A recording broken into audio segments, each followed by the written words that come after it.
एक average person ना अपनी लाइफ में 90,000 आवर्स काम करता है। 90,000 मतलब अगर तुम दिन में 8 घंटे रोज सोते हो ना, तो ये तुम्हारे जाग के टाइम का ना ऑलमोस्ट 50% हो जाता है। और अब तुम्हारे 19 आवर्स इस सेकंड कहाँ जा रहे हैं? किसी ऐसी जगह पे जहाँ सुबह उठ के जाना बोझ जैसा फील होता है, किसी ऐसी जगह पे जहाँ मंडे का मतलब है कि यार 5 दिन बाद फ्राइडे है, किसी ऐसी जगह पे जहाँ तुम खुद से ये पूछ भी नहीं पा रहे कि यार मैं यहाँ क्यों हूँ। 90,000 आवर्स ये तुम्हें डिसाइड कर रहे हो या तुम मैंने डिसाइड कर रहे हो? क्विक नोट, ये पार्ट 4 है मेरी books for the Indian 20 series का।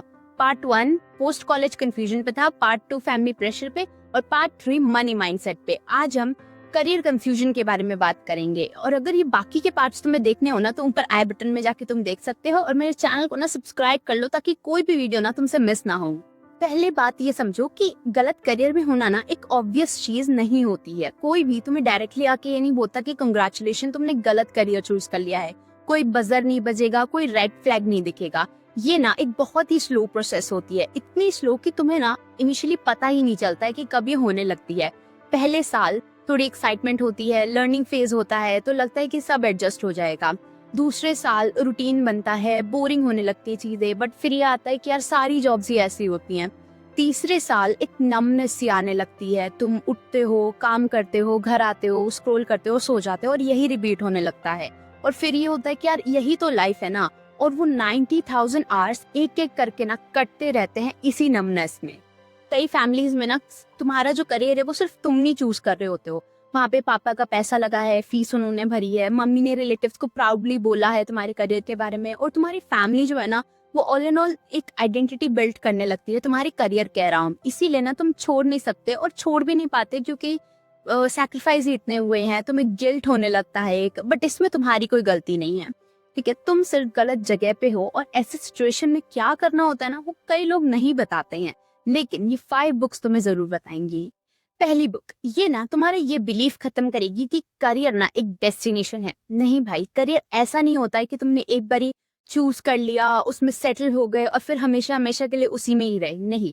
Bill Burnett and Dave Evans ये ना स्टैनफोर्ड के प्रोफेसर थे और वहां पे डेकेड्स तक उन्होंने प्रोडक्ट डिजाइनिंग सिखाई थी।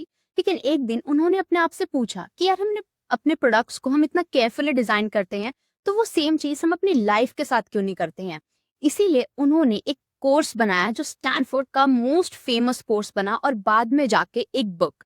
इसका कोर कॉन्सेप्ट ये था that life is not a problem to be solved, it's a design to be built. मतलब कि तुम्हारा काम ये नहीं है कि परफेक्ट करियर चूज करना और फिर उसी में ही बैठे रहना। तुम्हारा काम है एक्सपेरिमेंट करना, ट्राई करना, फेल करना, लिटरेट करना। ऐसे एक डिजाइनर करता है अपने प्रोडक्ट्स के साथ। बुक में एक कॉन्सेप्ट है वर्क व्यू और लाइफ व्यू का। वर्क व्यू मतलब तुम्हारे लिए काम क्या है, कि सिर्फ एक पैसे कमाने का जरिया है या कुछ और भी। लाइफ व्यू कि तुम्हारे लिए अच्छी लाइफ क्या है। और इन दोनों चीजों के आंसर ना तुम्हें क्लियरली पता होने चाहिए। जब तुम्हें ये चीजें पता होंगी ना, तो काम तुम्हारे लिए सिर्फ काम नहीं रह जाएगा, वहां तुम्हें सिर्फ सरवाइव नहीं करना पड़ेगा। अब होता क्या है कि कुछ लोगों को ना ये सवाल पूछने का मौका ही नहीं मिलता या उन्हें पूछने ही नहीं दिया जाता। तो इसीलिए हम क्या करते हैं, हम ड्रिफ्ट होते रहते हैं, करियर में नहीं, करियर के साथ ड्रिफ्ट होते रहते हैं। और इसकी एंडिंग ना हमेशा वही होती है, वो संडे रात वाली थिंकिंग कि यार मैं यहाँ क्यों हूँ। इसीलिए प्रैक्टिकल टिप यहाँ ये है कि गुड टाइम जर्नल बना लो, उसमें रोज ना 2 लाइनें लिखो कि मतलब कौन सा काम करते हुए समय का पता ही नहीं चला, या कौन सा काम करने के बाद ना तुम बहुत ज्यादा ड्रेन फील हुए। 2 से 3 हफ्ते के अंदर अंदर ना तुम्हें तुम्हारे पैटर्न्स दिखने लगेंगे, गेस नहीं, एक्चुअल पैटर्न्स। दूसरी बुक पे आने से पहले ये खुद से पूछो कि जब भी तुम करियर चेंज के बारे में बात करते हो तो क्या सवाल हैं जो तुम्हारे मन में आते हैं। जैसे कई लोगों के मन में आते हैं कि यार ये रिस्की है, या फिर मैं ऑलरेडी बहुत सैक्रिफाइस कर चुका हूँ ऑलरेडी अपने करियर में, है ना, या फिर बहुत देर हो चुकी है। और ये थॉट्स ना रियल हैं, लेकिन ये कंप्लीट पिक्चर नहीं है।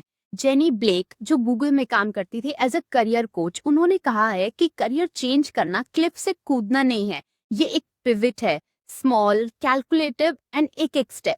और उन्होंने ये अपनी बुक में भी लिखा है, don't make a giant leap, make a small pivot. मतलब कि मैं कल से ऑफिस नहीं जाऊंगा, रेजिग्नेशन दे रहा हूँ, ये ड्रामेटिक है, रिस्की है और 99% ऑफ द टाइम काम नहीं करेगा।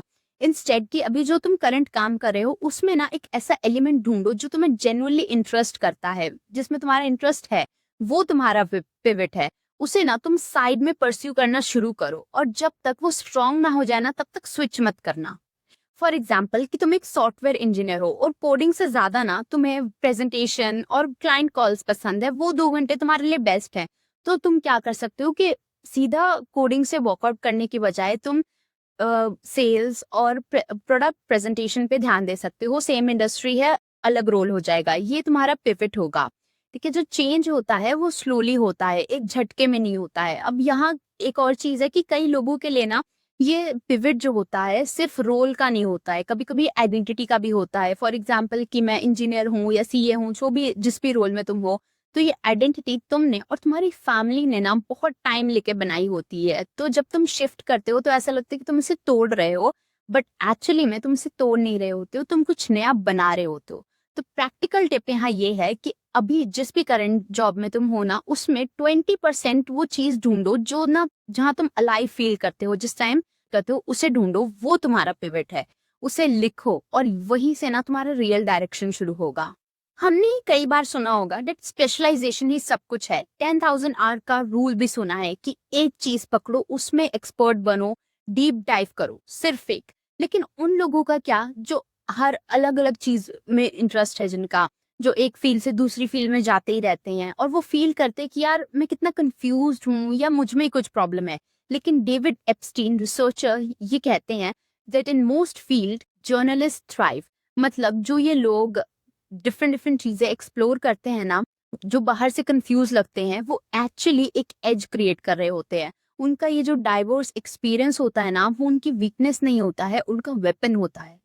अब होता क्या है, कई टीनेजर्स को या यंग एडल्ट्स को ये बोला जाता है कि आप एक पाथ फॉलो करो, कॉमर्स, इंजीनियरिंग या फिर मेडिसिन, क्योंकि ये सेफ और रिलायबल है। लेकिन जब उन्हें उन पाथ में मीनिंग नहीं मिलता है ना, तो वो फिर ऐसा फील करने लगते हैं कि यार मुझ में कोई प्रॉब्लम है। और कई लोग इसी चीज के साथ जो है वो फिर पूरी लाइफ गुजार देते हैं। लेकिन ऐसा नहीं है, ये जो तुम्हारा अलग अलग चीजों का एक्सपीरियंस है ना, ये तुम्हारा अनफेयर एडवांटेज है। कोई भी पर्सन ना, कोई भी दूसरा पर्सन तुम्हारे जैसा एग्जैक्ट कॉम्बिनेशन ढूंढ ही नहीं सकता है। तो ये ना तुम्हारी एक क्वालिटी है। तो यहाँ प्रैक्टिकल स्टेप ये है कि अपने 5 सालों में से ना आप सारी चीजें उठा लो, job, internship, hobbies, side projects, जितना भी एक्सपीरियंस तुम्हारे पास है वो उठाओ और लिखो, और देखो कौन सा यूनिक कॉम्बिनेशन बन रहा है। वही कॉम्बिनेशन ना तुम्हारा यूएसपी है। विक्टर फ्रैंकल एक साइकेट्रिस्ट थे, हॉलोकॉस्ट सर्वाइवर थे, नाजी कंसंट्रेशन कैंप सर्वाइवर थे, और ऑशविट्ज कंसंट्रेशन कैंप में भी उन्होंने सफर किया था।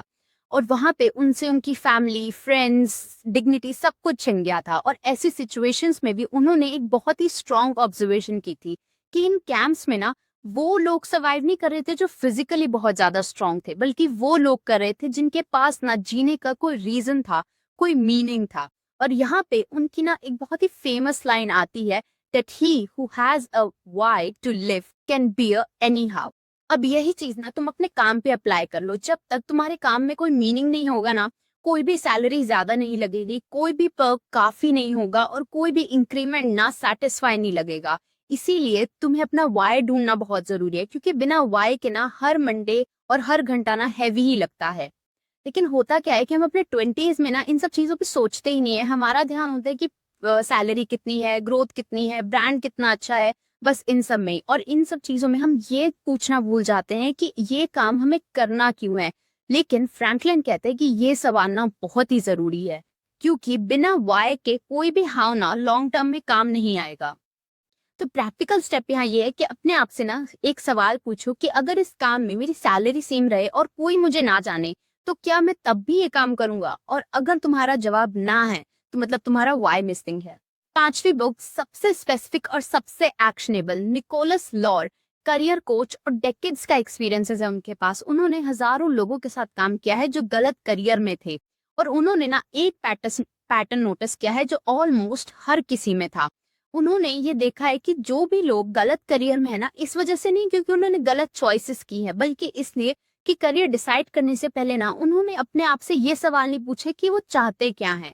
सो ऑथर के अकॉर्डिंग ना करियर को मीनिंगफुल बनाने के लिए हमारे पास 3 चीजें होनी चाहिए, और ये तीनों ही मैटर करती हैं। ये नहीं कि 1 या 2 है तो काम चल जाएगा, नहीं, ये तीनों होनी चाहिए। फर्स्ट, मीनिंग कि ये काम तुम्हारे लिए क्यों मैटर करता है। दूसरा, एंजॉयमेंट कि क्या जो एक्चुअल प्रोसेस है, डेली प्रोसेस है, वो enjoyable है या नहीं है। और इसमें रिजल्ट्स की बात हम नहीं कर रहे हैं, एक्चुअल प्रोसेस जो काम है क्या वो enjoyable है। एंड तीसरा, रिवॉर्ड मतलब फाइनेंशियली और सोशली स्टेबल है या नहीं है। और ये तीनों चीजें हमें चाहिए होती हैं। बट मोस्टली क्या होता है कि हम एक दो जगह पे जो है वो लैक कर जाते हैं। जैसे अगर मीनिंग और एंजॉयमेंट है तो रिवॉर्ड नहीं है, रिवॉर्ड है तो मीनिंग और एंजॉयमेंट नहीं है, तो मतलब कहीं ना कहीं जो है कमी रह ही जाती है। ऑथर कहते हैं कि ये जो ट्रेड ऑफ है ना, वो शॉर्ट टर्म में तो इतना तुम्हें फील नहीं होगा, लेकिन लॉन्ग टर्म में एक वॉइड रह जाएगा तुम्हारे मन में। जैसे अभी 20s में तुम्हें पता नहीं चलेगा, लेकिन मिड 30s लेट 30s में जाके तुम्हें लगेगा कि यार मेरे काम में ये चीज थी बट ये चीज मैं अचीव नहीं कर पाया। तो वो ऐसा सिनेरियो हो जाता है। इसीलिए ये बुक ना तुम्हें सिस्टमैटिक प्रोसेस देती है ताकि तुम सीरियसली अपने आप को एसेस कर सको, skills, values, personality, work style, और फिर उसको मैच करो अपने रियल करियर से। थ्योरीज नहीं, एक्चुअल एक्सरसाइज जो एक्चुअल क्लैरिटी दे।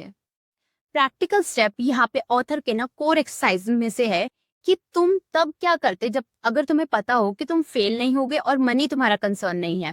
इस चीज को ना एक पेपर पे लिखो, पूरा अच्छे से ऑनेस्टली लिखो, और यही ना तुम्हें डायरेक्शन देगा।